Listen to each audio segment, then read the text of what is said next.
Here we have the 3-in-1 floor cleaner, which I will show you how this works. We have the battery compartment here. We have the clean water intake and the dirty water intake. The clean water can also be filled with detergent as well to clean your floor. Right over here we have the cleaning and charging station for self-cleaning and is completely cordless. It has 2 different speeds. It comes with 2 extra clean tank nozzles as well, and this for the clean tank and dirty tank to be used to clean it out, and an extra floor brush. And now I will show you how it works. First we turn it on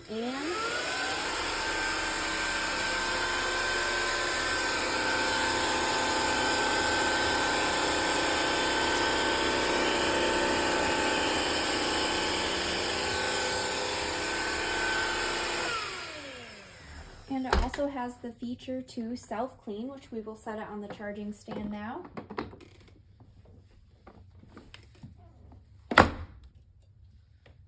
And we hold the button for 2 seconds.